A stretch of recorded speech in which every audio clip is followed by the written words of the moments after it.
something that is very topical and probably changing as in a rather fast speed.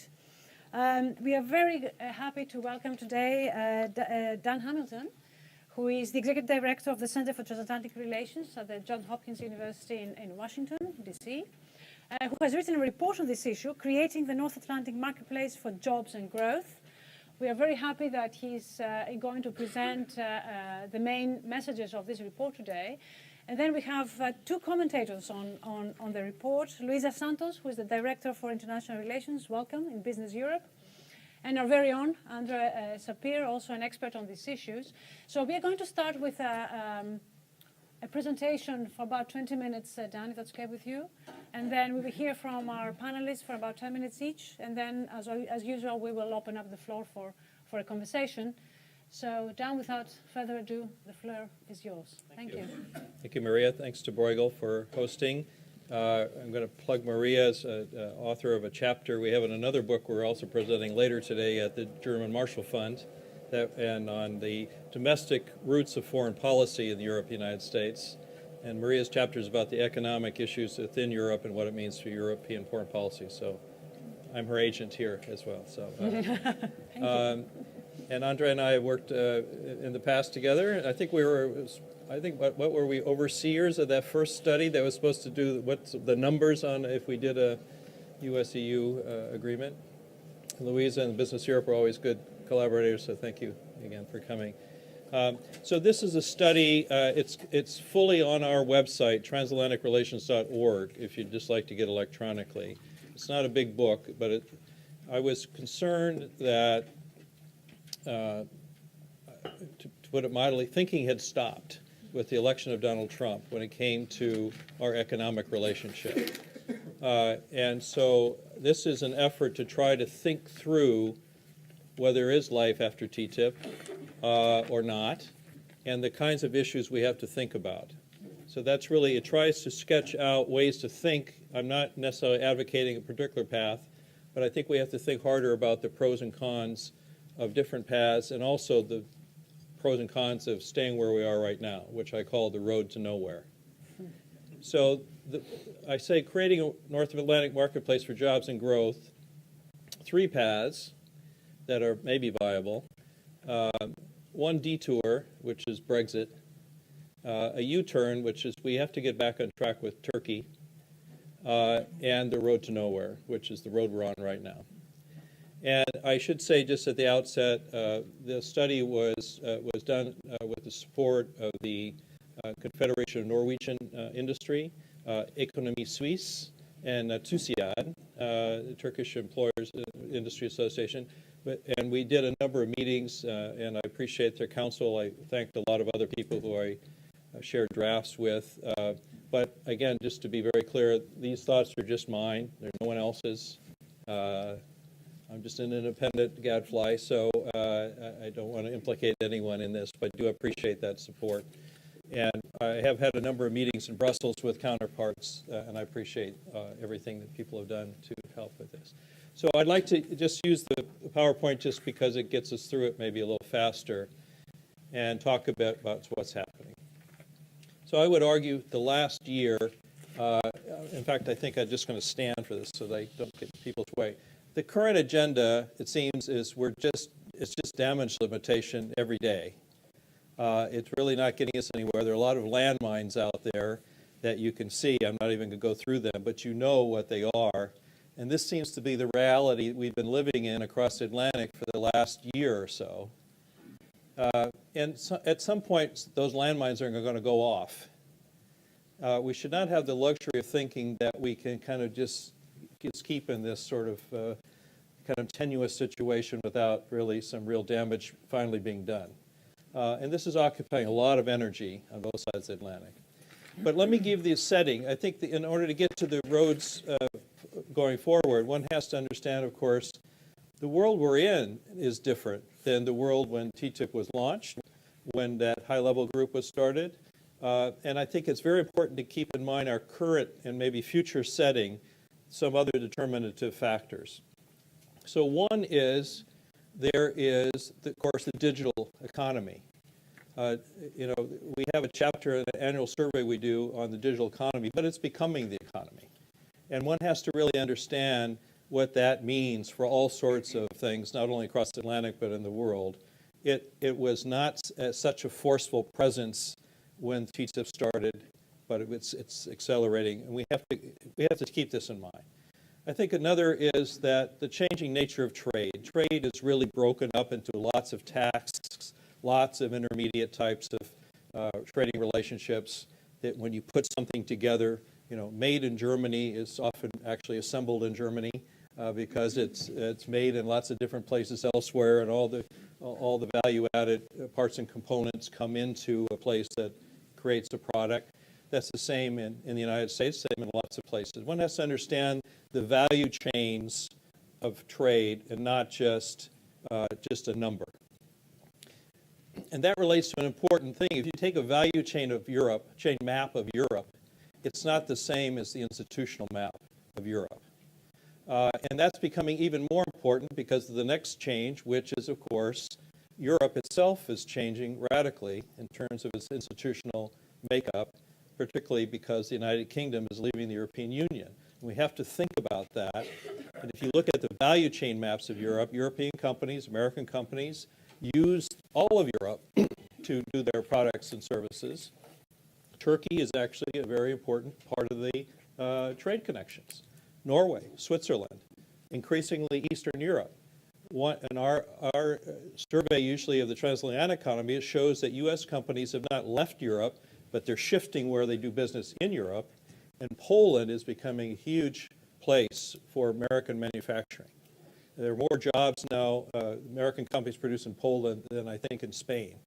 And this has been from almost nothing, you know, this over 15, 20 years ago. So there's lots of shifts going on, and one has to keep that in mind. And then, of course, there's the diffusion of power globally, which means there are rising competitors elsewhere, some of who may not share the same commitment to rules-based order that the U.S. and Europe have. And whether we do in future is a question probably. But we have to think about that diffusion of power as well. So a lot of different things. But when it comes down, I'm just going to reorient ourselves to the U.S.-European economy. And it's always important just to keep some facts in mind, that despite all of this turbulence, we are still each other's most important economic commercial partners, bar none. And that the gaps that are in the media about growth, about job creation, about trade have all been narrowing, not expanding. And we have the latest numbers that show that that's been the case even last year as well. And that 15 million people on both sides of the Atlantic owe their jobs to this economy. And that if you compare this to the world, it's not, you know, we have a smaller part of GDP and exports and trade, but trade is not commerce. And the real driver across the Atlantic is investment. Investment drives trade and not trade in goods. And one always has to keep sort of this in mind to understand why we still have this distinctive relationship. So if you put those things together, the sales of American companies and European companies, you know, far outweigh sort of trade and good flows. So often in the media, you'll see a picture of shifts in trade.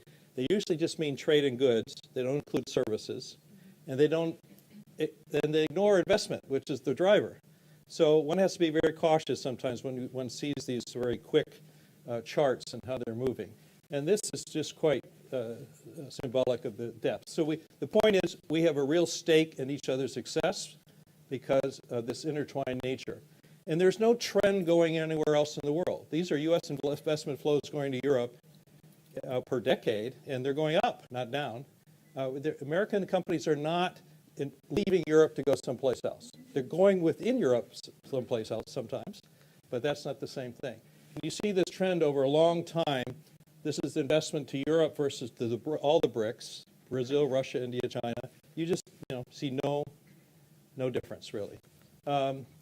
There's a big debate in the media about holding companies and about tax issues with U.S. companies, and you invest only in cheap tax locales and so on. So what we did here is strip out those types of rationales for investment in Europe. And what you get, if you keep them in, you get about 56% of U.S. investment in the world comes to Europe. If you strip them out, you get about 46%. So it's less, but it's not hugely less. And it's still far more than any other place. So even that debate, while a legitimate political debate, does not detract from the basic picture of why we are so important to each other. And that shows also where the dynamism. This is sales of companies in Europe versus when we send stuff to Europe. You want to be on this line, you don't want to be on that line. And the same for European companies are doing the same in the United States. This is where they are driving their issues. The same is with services. We are the biggest services economies in the world. Most jobs are in the services economy on both sides of the Atlantic, and our service companies use the transatlantic base to be globally competitive services players. There aren't a lot of other services economies in the world, in fact. We are basically it.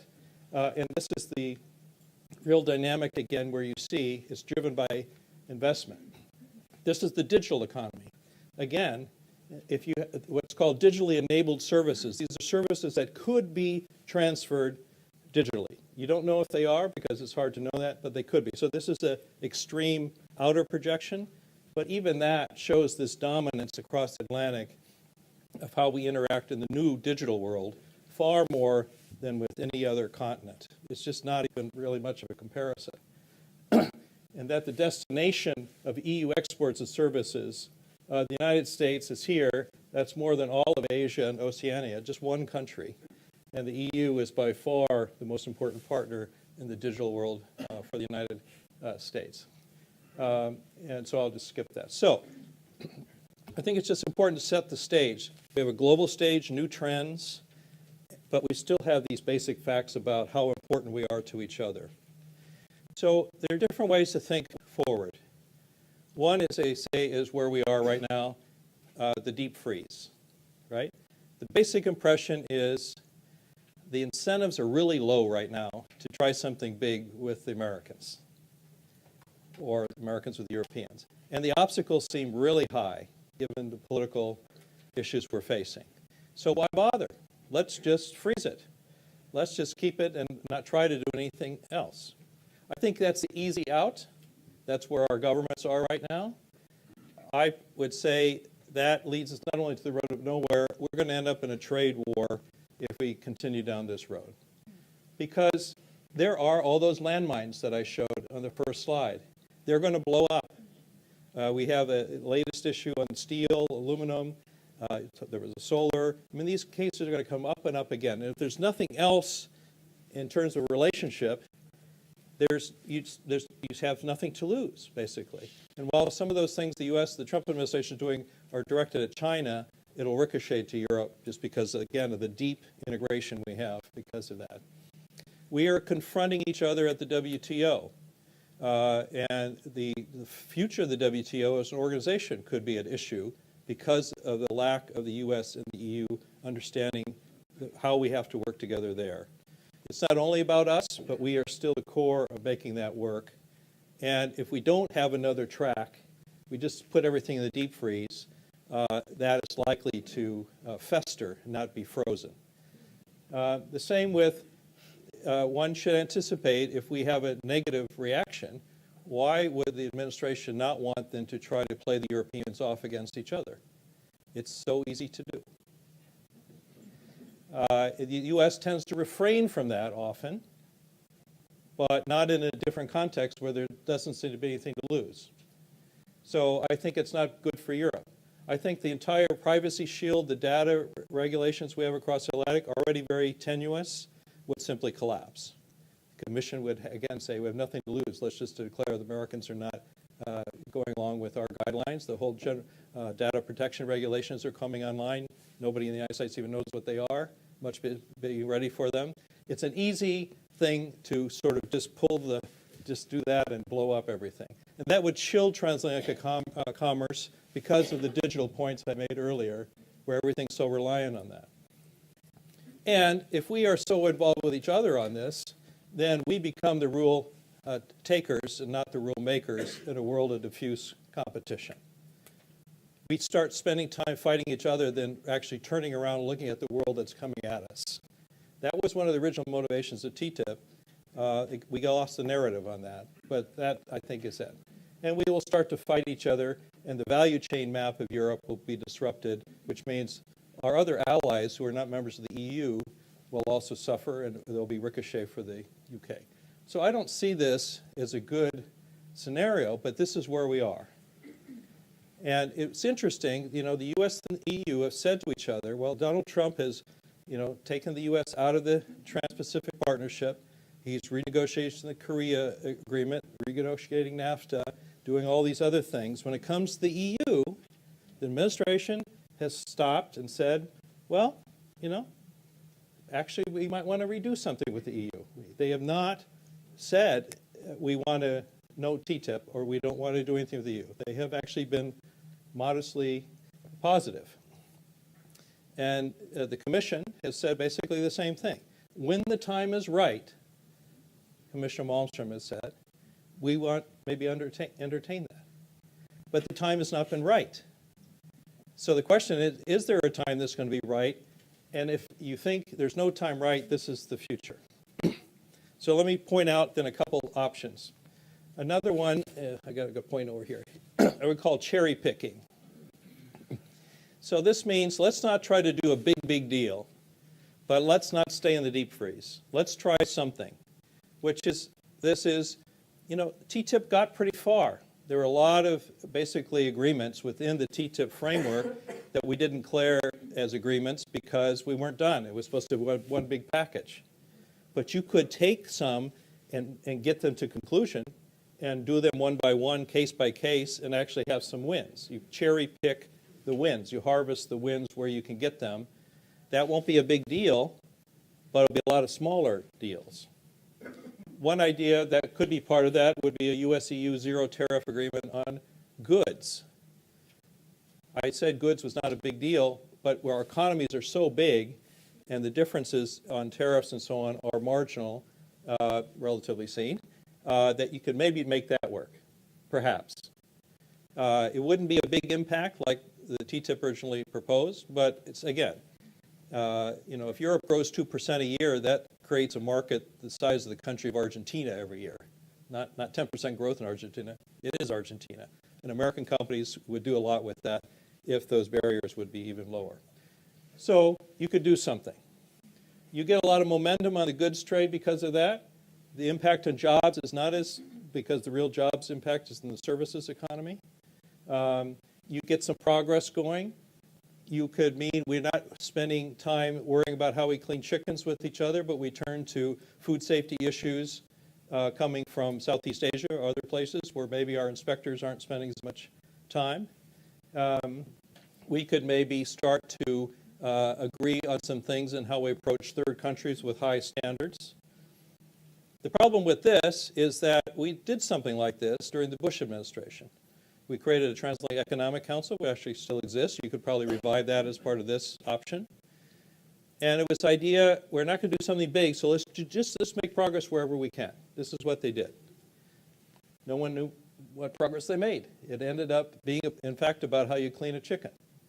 And it ran into just sort of deadlock after deadlock, and it was so low profile, there was no high profile way to make the deals that would make this mean anything.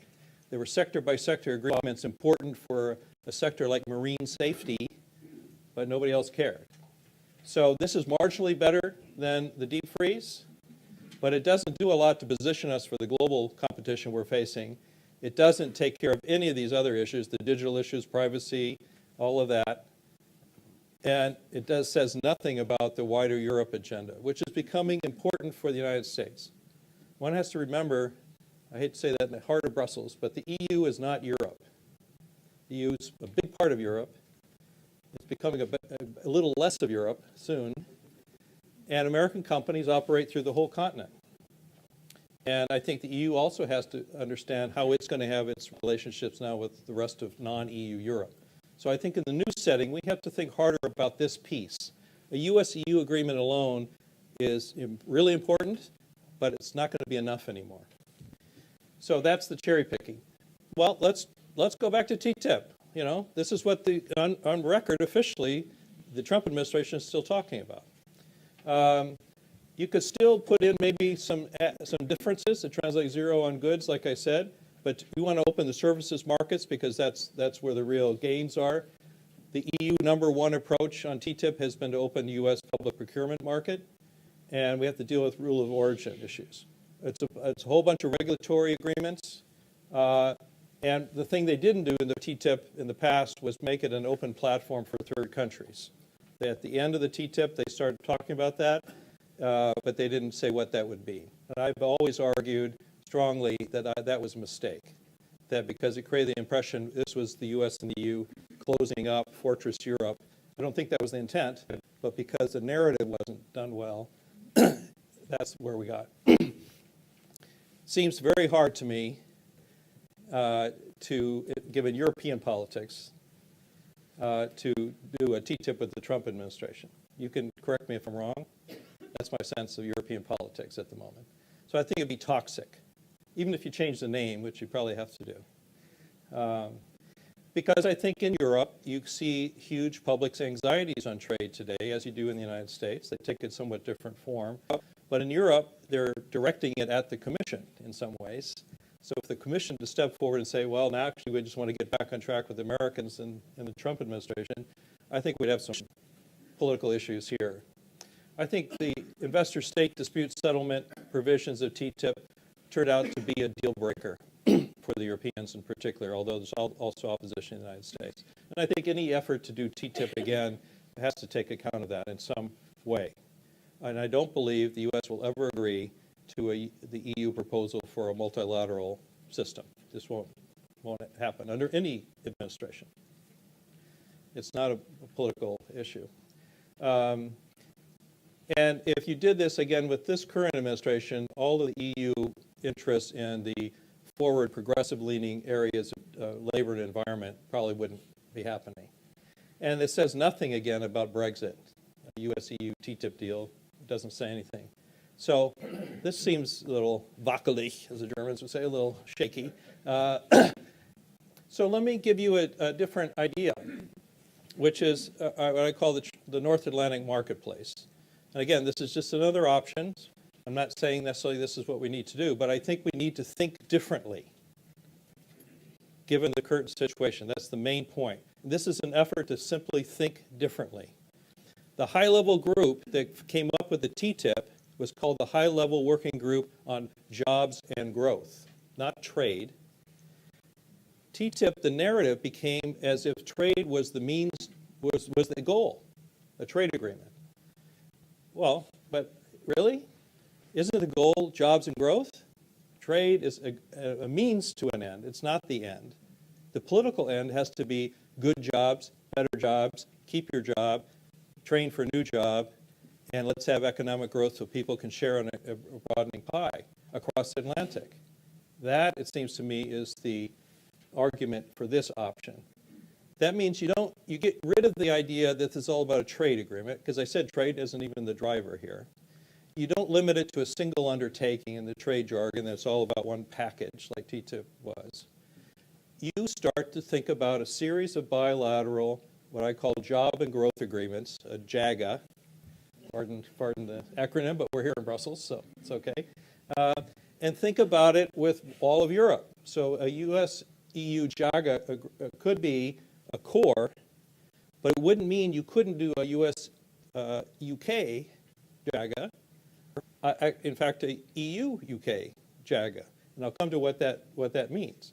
But it means breaking apart some of the things that were in the earlier packages and making it a different narrative to our publics. So the first is about jobs and growth.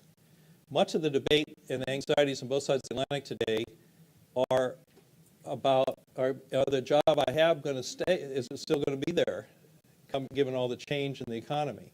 How do we work on that? Workforce development, vocational training, skills development, dealing with the churn of the economy, having enough flexibility in the economy, but also enough security that if you lose one job or have to train, there are systems in place to do that. That's a really big, big topic these days. And actually, the Trump administration is interested in that topic, even though it's not interested in a lot of other of these issues. And there's some openness here And there are lots of European models that are very interesting to the United States.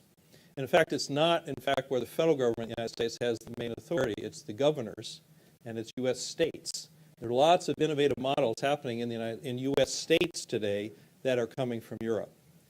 So you'll get some buy-in on this if you go that way. Small and medium-sized enterprises are what drive this, and yet the TTIP and all of that didn't have a lot of provision for them. So one has to really single them out and give them some opportunity. The innovation economy is what's going to drive our economy. We need to have better connections there, and not less. So that would be a whole package. It's not about trade, those things. That's about just sort of let's work together better on some of these issues. I think you do have to have a trade piece, but it would be more narrowly defined to deal with these kinds of barriers. I think one has to take on the investment versus trade dispute. And under this, you would probably exclude ISDS as it has come to be negotiated in the TTIP, probably in favor of something like the U.S.-Australia Free Trade Agreement, where both sides didn't have it because they affirmed simply that domestic law, the institutions of the rule of law in their respective societies were strong enough to deal with investor rights as well as any other rights, and leave it at that, and not get into this fight about an extrajudicial system that had come up around the corners of democratic rules-based societies. That's contentious, but this is a different option. It started taking away some of the heat from the other ones. And then finally, this is where TTIP lost the narrative, in my view.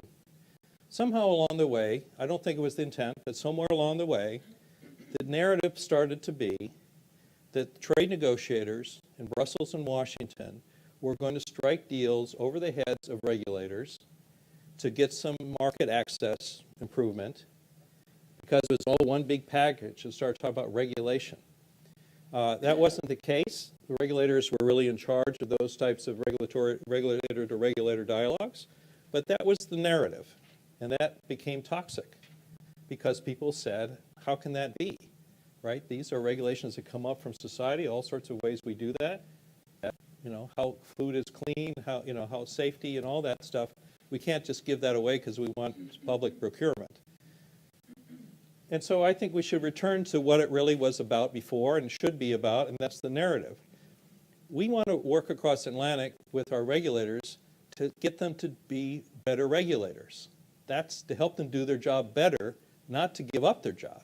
Their job is to stop trade, frankly, if it doesn't meet certain standards.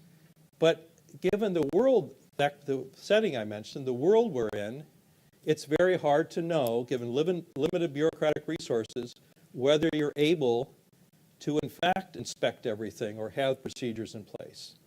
And because we are so deeply integrated, slight differences in our systems create huge bureaucratic resources as a drain on huge resources. We investigate each other more on these standards than we do Southeast Asian imports of food and things like that, just because we have more of the trade. So it's sort of a perversion of the intent of that. And so regulatory cooperation here would be about that. Let's free up some things. If we can say a front bumper assembly on both sides of the Atlantic is similar, and we have similar ways to do that, why not? If we can exchange safety data across this Atlantic, which we don't in many cases, why wouldn't we not want to do that? That's just better data. There's just lots of things like that would be more in this piece. And then finally, we would have to turn around and say, we really do insist on these standards being high, and we do believe there are a number of countries around the world that are maybe not adhering to those or are challenging them. And that we would take a stand together. I'm not saying it would be anti-Chinese, but I do think China would be a logical first place to look, where the U.S. and the EU could align their policies to make sure that we remain the rule makers and not rule takers, and that those rules actually mean something. So these would be bilateral agreements among sovereign entities, important in the U.S. context at the moment. But I don't think that's necessarily a negative for European colleagues. because it would include the EU as one of those sovereign entities. So it's a different way of thinking. It's just a different road. So just to finish, these are the impacts, I think, of that option. I just mentioned them. And it has some possibilities. I'm going to leave the other pieces, which I mentioned on the detour and the U-turn, but let me just say briefly about it. The last two pieces of the study are to say, back to this point about wider Europe. We have to have a way to align the triangle of the US, EU, and the UK as we go forward. We simply have to figure that out. U.S. companies today export more from the UK to the rest of Europe than U.S. companies in China export to the rest of the world. We are deeply, deeply invested in the UK, but we are also in the EU. And U.S. companies have a huge interest in knowing how this is going to sort itself out. There is talk of a U.S.-UK free trade agreement. I don't believe that will happen anytime soon. They can't do it until the UK leaves. They are actually having shadow negotiations, I would argue, right as we speak, but you can't do it formally till later. And what you're seeing is the UK getting some cold feet on the notion of actually going quickly into a free trade agreement with the United States. My example is sort of British farmers. Can you imagine British farmers having just lost all their subsidies from the Common Agricultural Policy, suddenly exposed to American agribusiness? I mean, I think the British are starting to think this through too. So I think it'll be difficult. And so a jobs and growth agreement, not a free trade agreement, with all those pieces I mentioned, could be a stepping stone to something later. It's just not about the trade necessarily. It's about how our commercial relations work. And the same with Turkey. Turkey is a NATO ally. We're having difficult issues. It has a partial customs agreement with the EU. There's a discussion about what to do about that. If you could, and I go back to a time when this partial customs union was first created, it was a time of great tension between the EU and Turkey.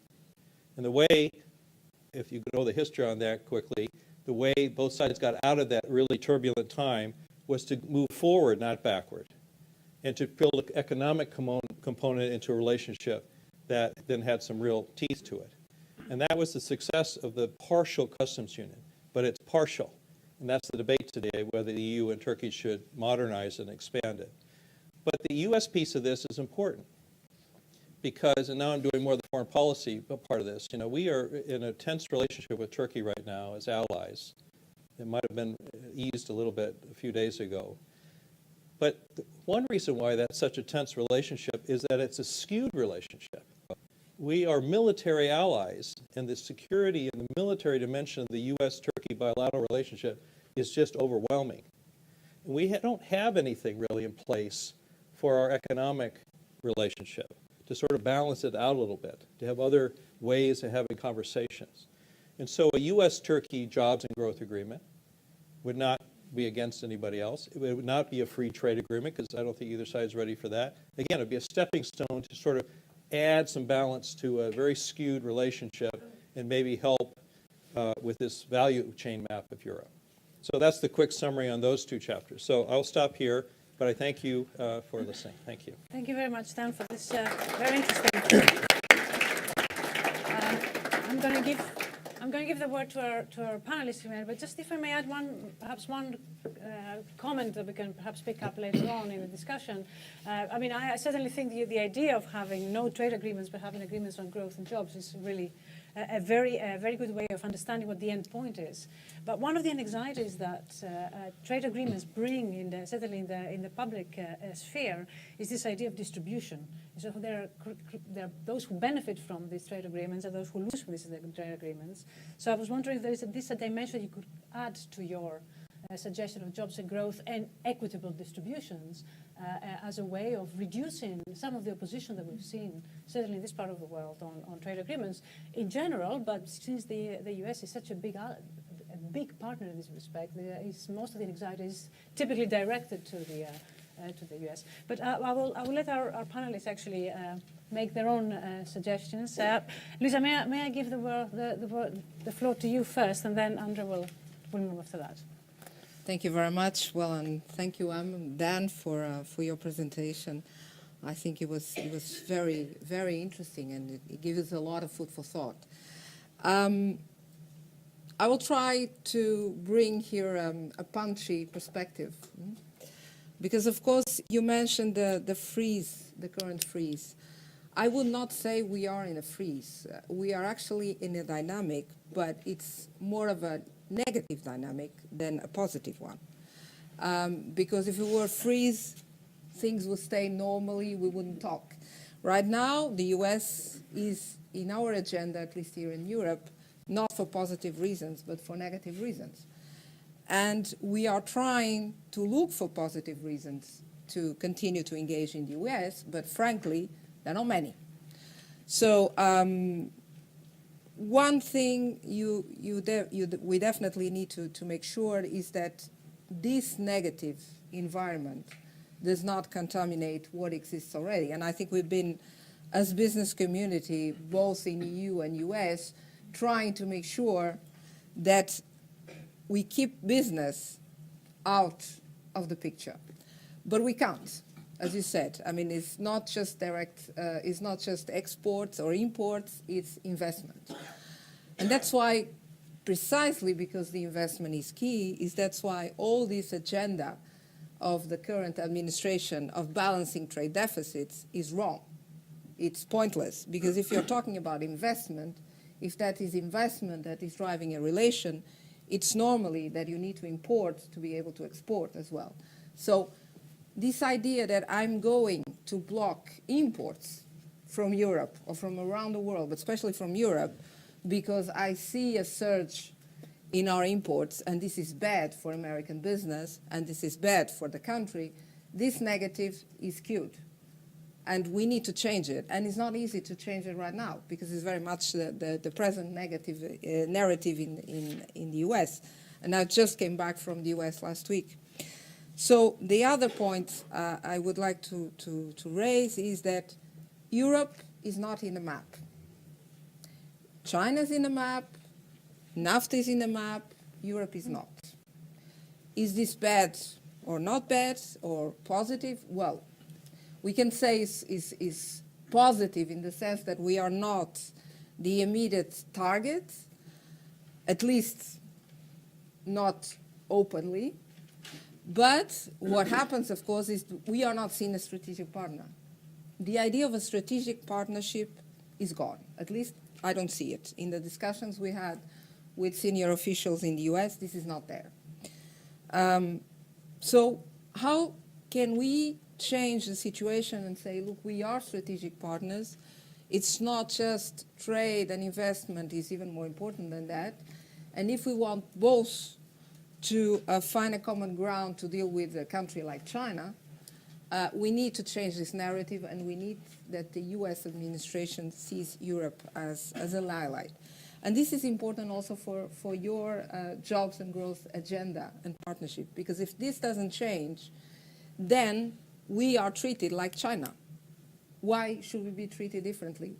Why does the US want to do something different with us than it wants to do with China? We definitely have an interest in, as you pointed out, building new rules that could be global rules. But we are trying to do that as Europeans with the US in the context of WTO, and once again, when we ask US officials, okay, WTO is not working, we all agree. I mean, I think nobody says it's working. It's definitely not delivering on market access for the moment, or very, very little.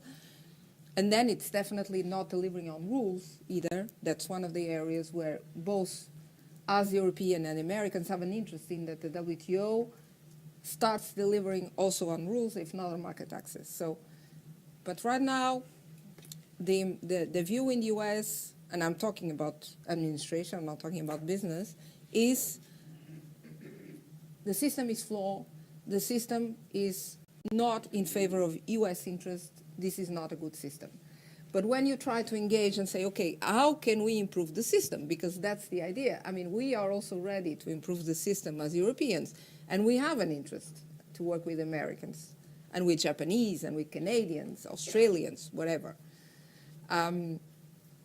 there is no answer. There is no view on reform. So the impression we have right now is that there is no positive agenda in the US, only a negative agenda.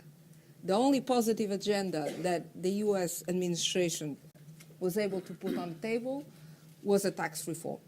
That was a positive agenda for the business community overall.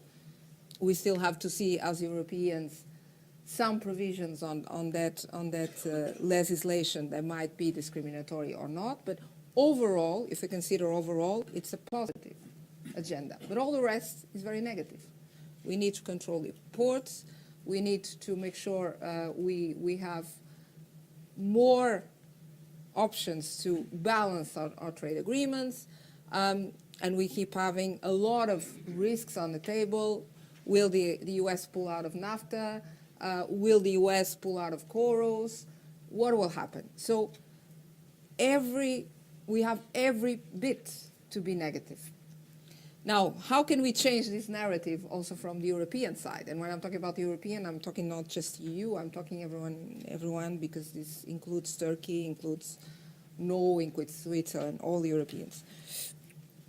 I think what is important is that we put Europe back on the map. And this is not an easy exercise, but it's one exercise that we are trying to do, both as European Union, but also the national representations of the different EU member states are trying to showcase that Europe is important for the US, and the success of the US is important for Europe as well. I mean, we have an interest in that the economy in the US works well because our companies have invested in the US massively. But this means that if we want the investments to continue and contribute to create jobs in the US, we need, of course, to keep our economies at least in the status quo situation. You cannot have all of a sudden additional duties on steel, additional duties on aluminium. That, by the way, will have also a negative impact down the supply chain and will have a negative impact on investments in the car manufacturing, for instance, but also in other industries. So to change the narrative, bring Europe back at the center, go to the US. I can tell you it's a very challenging exercise at the moment, but a very interesting one indeed. Show the importance of the transatlantic economy, that because you're trying to build jobs and create jobs in the US, you need to keep a very sound and a very deep relation with the EU. I think your proposal, Dan, it's a good one, but we are not there yet. I think right now we are basically trying to avoid problems, and we don't know if we will manage to avoid them. Trying to show that Europe is important for the US, and then starting to build a positive agenda, maybe by addressing challenges that we have jointly.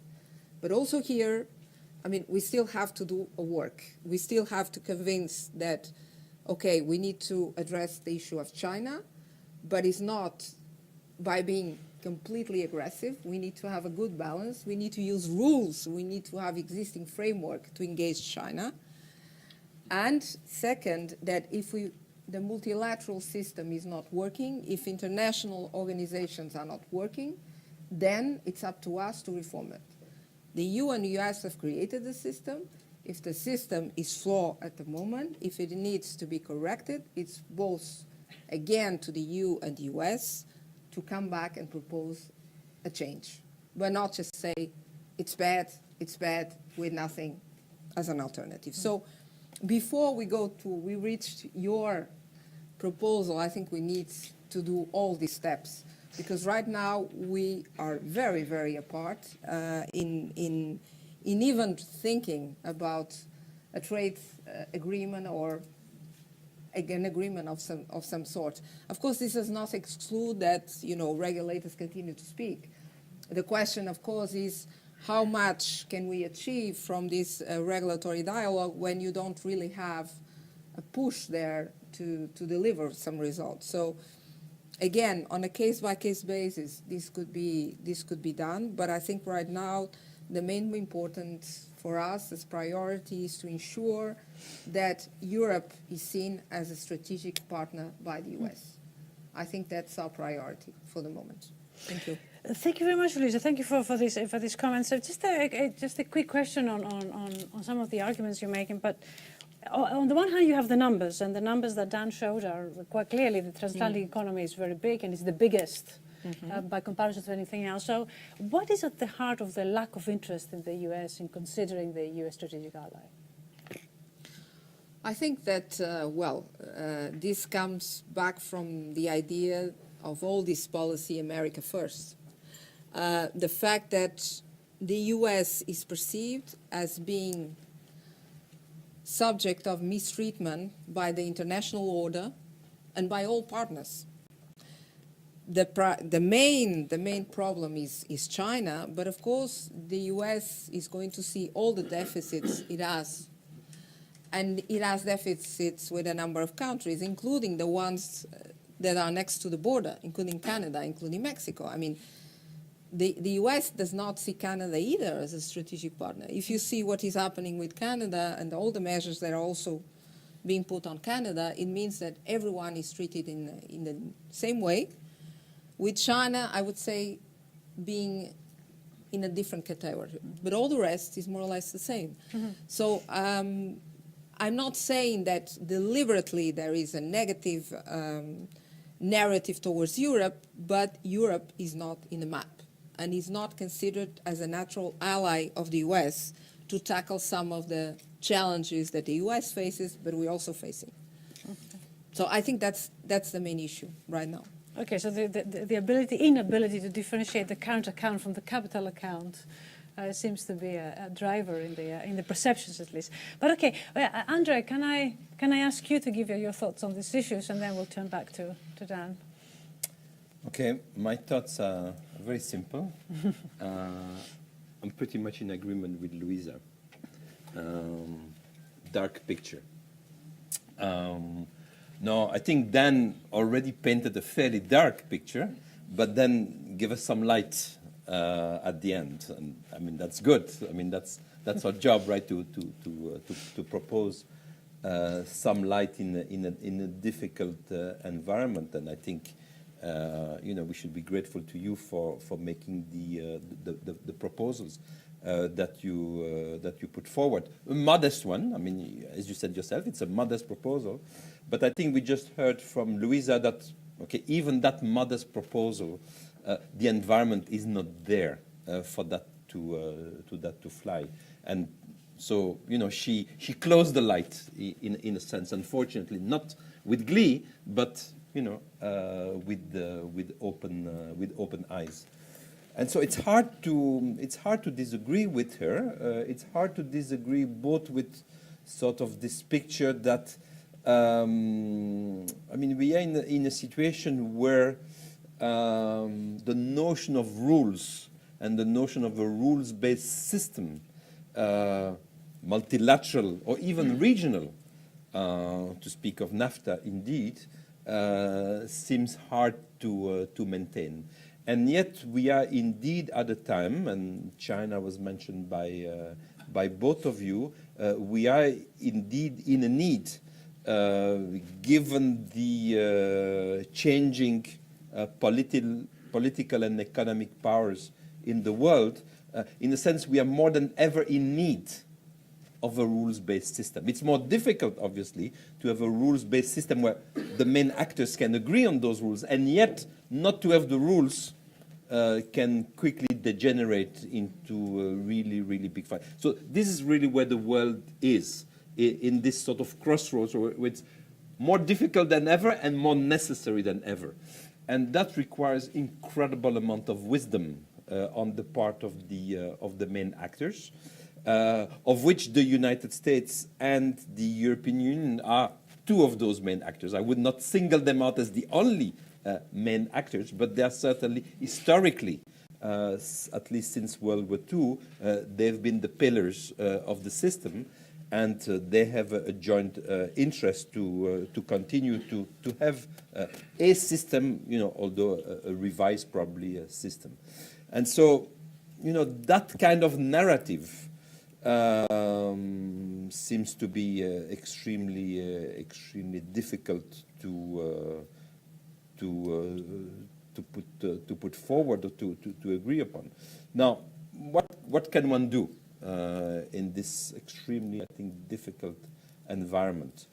I personally see two solutions. One solution is to wait for time and hope that things will change at some stage.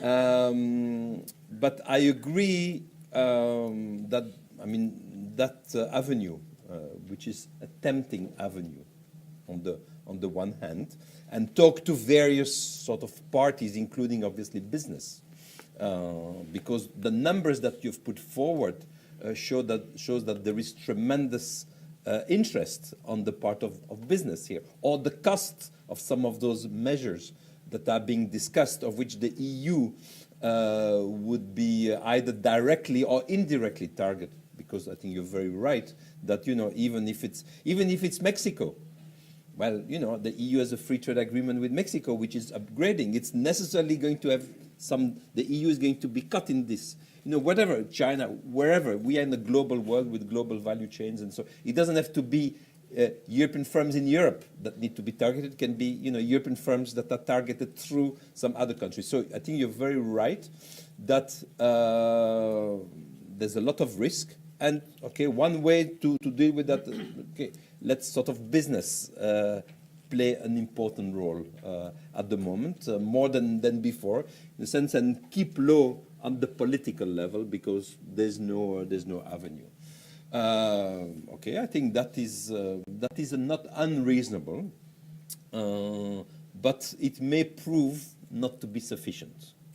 And therefore, I think your idea to, in a sense, create or recreate a framework, a modest framework, but it's basically a framework to discuss issues. Okay, you call it a regulatory cooperation, but I take it that it's more than the cooperation that is needed in delivering. It's the cooperation that is needed to sit down and show that indeed we have lots of common interests and we have lots of common values that we do share, and that community need to be drummed up to show that. And I think this is a reasonable approach.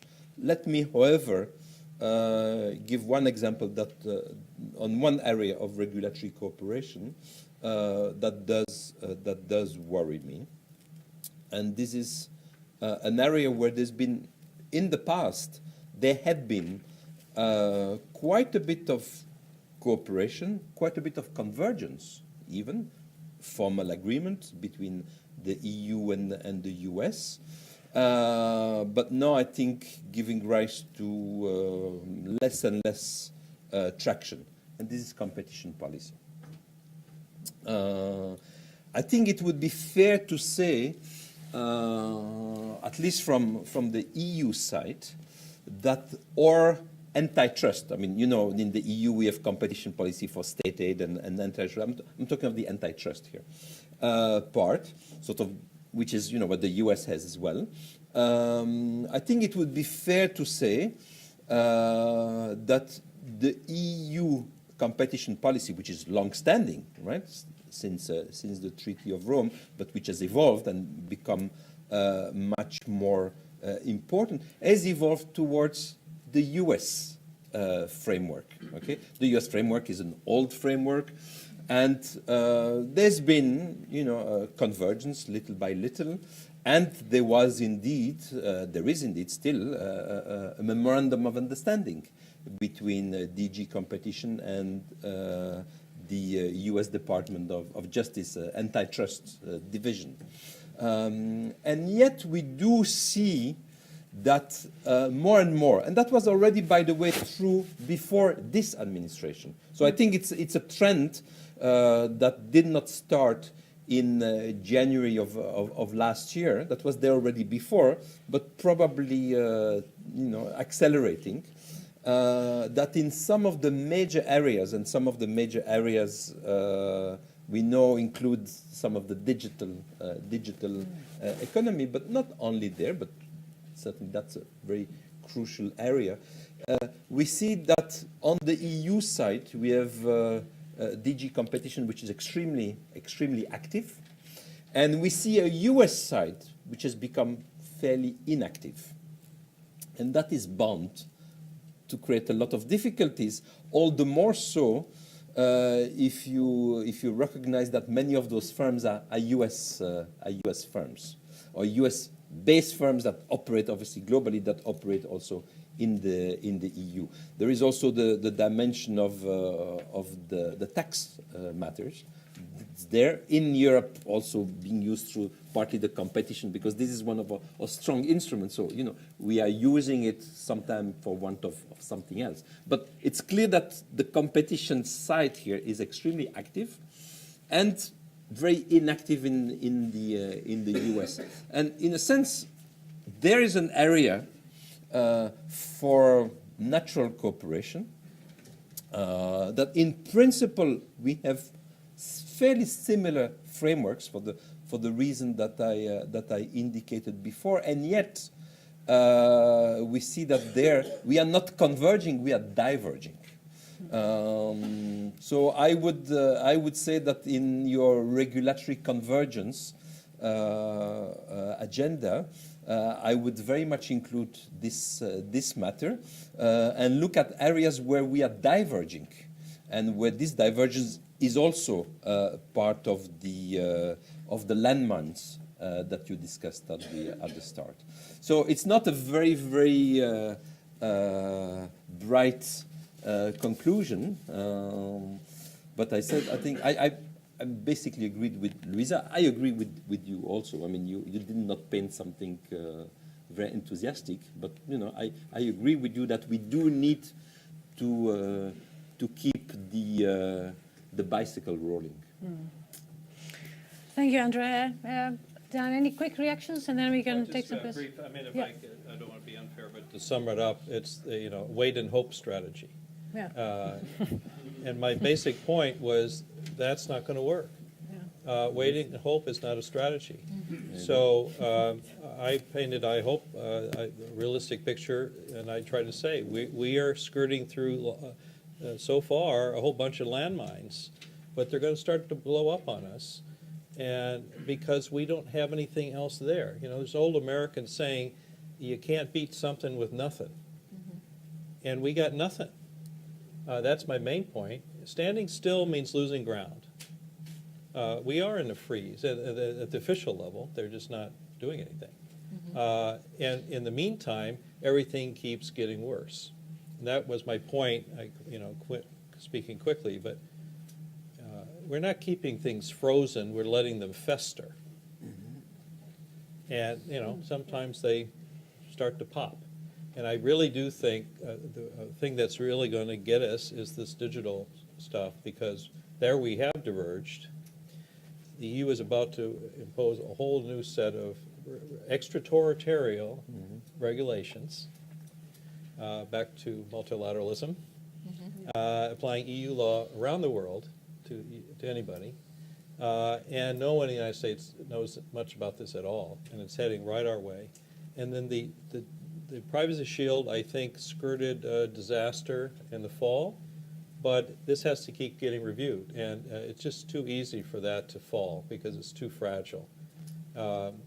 So I think that will chill the entire economy. So we don't have to look at the trade side to see where the biggest blow-ups could happen. They could happen in this other area, but they would have a big impact on economics. So my plea is only, let's just think a little harder here. Let's not, it's so easy to say the problems are so big, let's just wait. That's just not, that's not a viable strategy, frankly. And what I'm hearing is the Europeans, I don't mean you, Louisa, but I mean all my European friends are coming to Washington with their hair on fire, saying, oh my God, what's happening here? And they don't have a proposal for us. Well, bring them a proposal. I mean, why? Let's get serious here. Europe wants to be taken seriously. What's your proposal? I don't hear that either. I hear the deep freeze. Let's just keep it frozen. So you know, if you're agreeing on some points where the reforms are needed, let's hear what some suggestions are. And my basic point with these other paths, each of them, and Andre sort of said it, is a process. All it does is get us to talk to each other in some framework so that we can have these conversations. And that's what's missing now. We're not having a conversation. It's sporadic. You know, flying Europeans to Washington in a plane loads, seeing whoever they can on the street to try to convince them. But there's no, you know, framework. And part of it, I agree, is the administration doesn't even have its team in place yet, even on this side. So I get that. But the Congress is certainly there, and there's lots of things one can do. Constituents are there in the states. And, you know, investment happens in real places, not just in Washington. And if you look at what's happening in NAFTA, you know, governor after governor is going to see the White House making a case for NAFTA, what it means for Iowa or Wisconsin or Texas, and, you know, pounding every day. You don't see anybody doing that for Europe because, frankly, the Europeans aren't engaging the governors on these kinds of issues. So, you know, I do think Europe has some responsibility here to get stuff off the dime and propose some channels by which one could engage, because it's in your own self-interest, frankly. Whether you pick whatever path you want to pick, I simply say, here are three of them, three different ways you can think about it. The most modest one, as it says, just cherry picking. It's just picking a few agreements. We have some problems in competition law, but under the Trump presidency, under President Trump, the U.S. and the EU have signed at least 2 regulatory agreements that have gone further in insurance and sort of good manufacturing practices.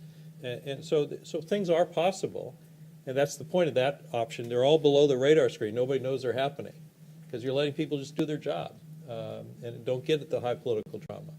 So I just don't think wait and hope is enough because we're going to end up in a trade war, basically, and that'll subvert both of our agendas. Can I just? Of course, yes. Well, the agreement on good manufacturing practice was actually a result of TTIP, so it was basically. Well, that's one of the paths. So, let's just declare victory on a few things TTIP achieved. No, but and on your question about the Europeans, what they need to engage more at state level, and they are. I mean, we know that a lot of the nationals are going also to the regions where you have huge investment, and trying to convince people of the importance of the investment. Because right now, the priority is NAFTA, because that's the thing too. I mean, until now it was the tax reform, now it's NAFTA, so everyone is concentrating everything on NAFTA. There's also the question of how much can you put of Europe in the agenda right now, where everyone is only concerned about NAFTA. So that's why it's also more difficult. I'm not saying I don't agree with you. We need to come with a proposal, and I think we are going there with some proposals.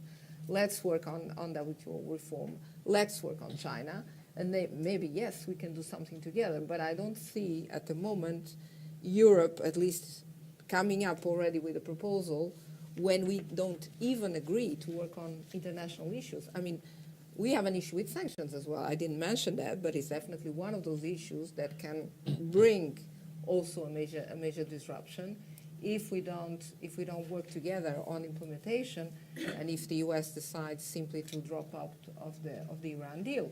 So we need first, I think, as Europeans as well, to convince the U.S. administration, and this we do together also with the business community in the U.S., that it's not good just to step out of international organizations and international rules without building something with your partners that could replace it.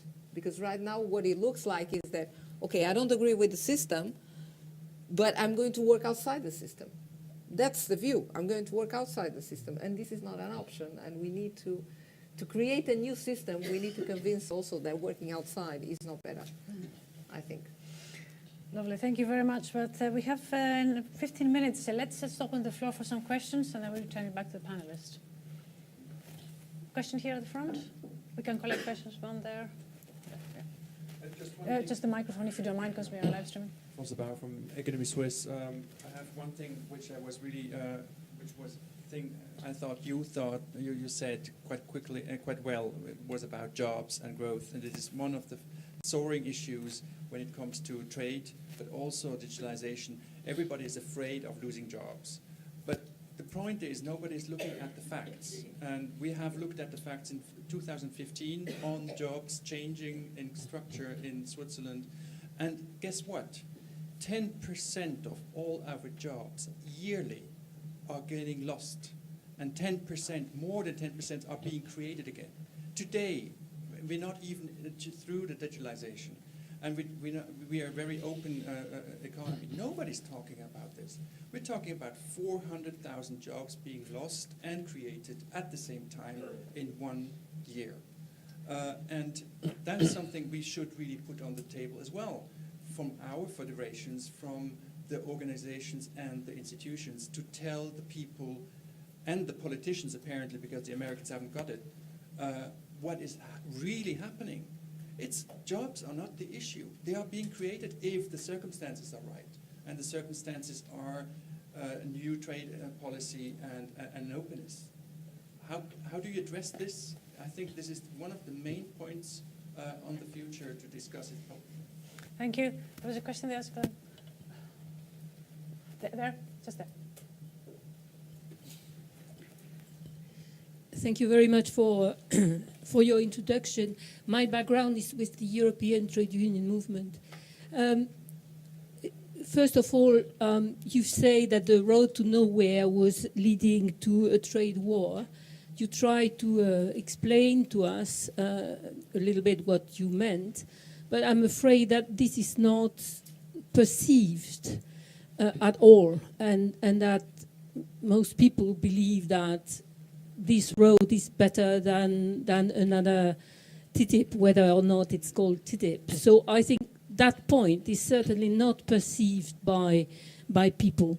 Secondly, and to take up the same point, you say we shouldn't speak about trade, but about jobs and growth. Now, I don't think it's going to fly, because people know that even if you change the words, in fact, it's about trade. And people do not believe that this is going to bring jobs. Their experience is not positive in that respect. I know that figures, that I can be challenged on figures, but that question is essential, that people see it as a threat to their jobs. And that's in my opinion, the main obstacle to any further initiative. But I was glad also to see that in your proposal there is no ISDS. Thank you. There's a question here at the front. Yeah. The lady here at the front, the black. Thank you. Turkish Industry and Business Association. First of all, then, thank you very much for your visionary progressive study. We are very happy to be associated with your work, together with our colleagues from Economy Suisse and NHO. I would like to ask you to elaborate a bit more on the research and innovation dimension of US-EU collaboration and broader Europe. We're talking about digital trade or digitalization of the economy, but also there's a huge competition on supercomputers, quantum technology, quantum computing, and artificial intelligence, primarily between US and China.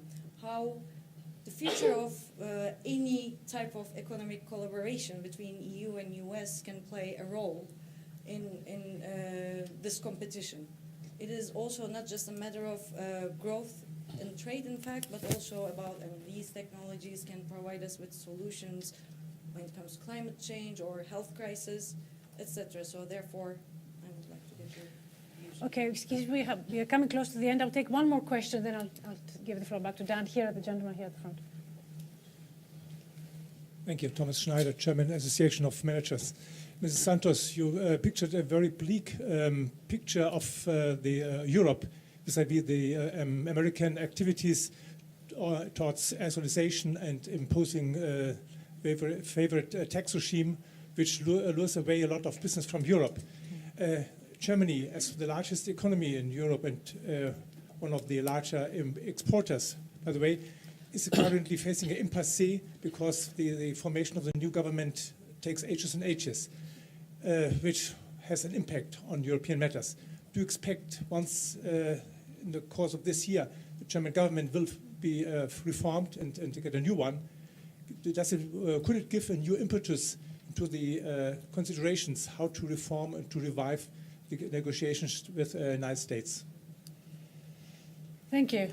Why don't we come back to Dan, your take Well, on I think the two here are kind of related, if I could, on the Francois's point about jobs, and I think your point about jobs too, in a different way. You know, I think what economists would talk about is the churn of the economy. You know, the economy is churning all the time. Creates jobs, you lose jobs. Create jobs, you lose jobs. Media like to pick up, in politics, obviously, on the jobs that are being lost. You don't see as many articles about those being created. But politically, of course, just because 1,000 jobs are created more here or there doesn't mean that was your job. Because you might have lost your job, and the other job might not be the one that you're going to get. And I think that's the political dynamic. So one has to be attuned to that, I think. But I think you're on to this. The facts do have to get out on both sides. I mean, you know, there was a study I just saw about the impact of China on jobs in the United States, and it was focused on how many jobs have been lost to China in certain U.S. states. But it shows, this study also showed the jobs that we created because of trade with China, and they were even better. I mean, they were bigger by, you know, this state or that state. And so that's the turn of the economy. It shows this kind of how this, you know, and I think one has to keep in mind that technological change and innovation also destroys some jobs and also creates different kinds of jobs. That's the churn of the economy. So, and maybe more being in the churn, getting churned up by innovation than by China. And one has to sort of compare that. I think, frankly, more jobs are lost in a state like Illinois to a state like Texas or California than they are to China. You know, there's you know, jobs are being lost. I show the example, clear example, in Europe, manufacturing jobs are being won in Poland, and they're being lost in France and the UK. So yes, Europe, same number of jobs, but that doesn't tell you if you're a French politician and have to go to a manufacturing plant in your constituency. So I mean, that's the politics of it. But I do agree we have to paint a better picture of this churn and how it's changing. That's what we try to do with our data all the time, is to show how that's working. And so related to your point, that I was trying to make the point, which you did eloquently, which you know, some of the paths were the trade route, and then they run into the problems that you said. The last path was one that's not really a trade route. It's not trying to disguise trade agreement as something else. It was something different. It's really a different starting point, which is to engage on the jobs and growth agreement, to engage on workforce development, having systems in place that allow people to be trained. That's a big challenge in the United States. It's a challenge in many parts of Europe, but there are actually really interesting lessons from parts of Europe that we could take, and we do, in fact. And I think you reveal what I've been saying about the United States. There's also deep, deep skepticism in Europe about the benefits of open markets and trade. It is strong here. We've seen that in elections. I think business and the Commission and others have to take account of that, just as our politics have to do that. And that last path of a jobs and growth agreement are trying to get to some of that. It's trying to speak to people's anxieties. So the trade piece is only a part of it. It's not, as I said, it's about investment. Who's going to come to your local community, back to the job, and invest there? And what is being done? What kind of, you know, people do you have who are trained? I hate to do this, but let me just do one anecdote. I've done it before, but it is really important to make this real. Charlotte, North Carolina, biggest center of German investment in the United States. And it's not the big name companies. It's, of course, anybody knows the German economy? No, it's the Mittelstand. It is the no-name companies. They all invest in Charlotte. Well, why do they do that? Well, because Charlotte has changed its economy to attract investment is part of what it does. But the most interesting thing about it is that when all these companies came, they were hiring the local people, graduates from Central Piedmont Community College.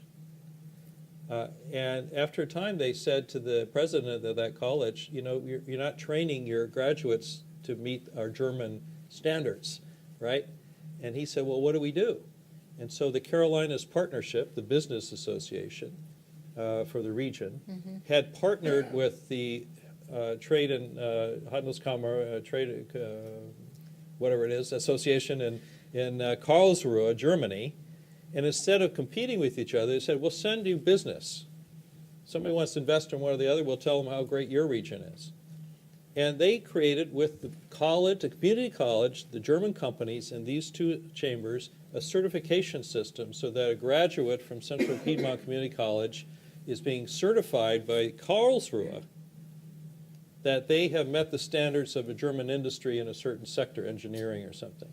So the German company knows what they get. You transform the American education system to meet the requirements of the local economy, and there's a job that the person gets. I mean, this is the kind of thing that I'm talking about, that this is kind of how our economy works these days, because it's driven by the investment that the companies make. It's really not about a trade agreement at all. It's about that type of thing.